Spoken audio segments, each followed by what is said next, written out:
છે ને એ વૈદ્ય છે. વૈદ્ય એટલે એમના જોડે એટલી જાણકારી ને કે ગાયને બીમાર પડે, ગાયનું ફ્રેક્ચર થાય, પગનું થાય તો વગર દવાએ પોતાને વિદ્યાર્થી જે એમની જાણકારી છે એનાથી પોતે કમ્પ્લીટ કરે. ફોર્ચ્યુનર ગાડીવાળા કે મોટા મોટા ફાર્મના તબેલાવાળા એ તોળાજીને ગોતતા ગોતતા અહીંયા આવતા હોય કે ભાઈ તોળાભાઈ અમારા ત્યાં આવો, ગાય બીમાર છે.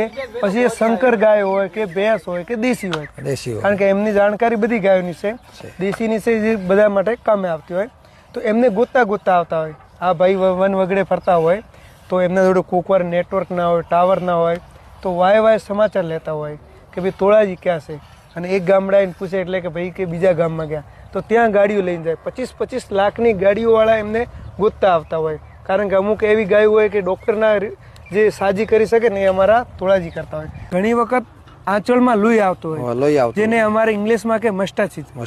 એનું દેશી ઉપાય શું? એમાં લીંબુનું પાણી અને ખોડ અને ભાઈ શિલોડાની માસીની મૂળ, લીંબુનું પાણી, હા, પછી ખાંડ અને શિલોડાની માસીની મૂળ. શિલોડા માસીની મૂળ એટલે શિલોડાની માસી એવું ઝાડ આવે છે, ઝાડની અંદર જમીનની અંદર પ્રગટ થાય છે. અચ્છા, એની જોડ લઈને પછી કાપી. શિલોડા માસીની મૂળ એક એવું ઝાડ આવે છે, એ લેવાનું, પછી લીંબુનું પાણી અને ખોડ આ બધું ભેગું મિક્સ કરીને વાટવાનું, અને પછી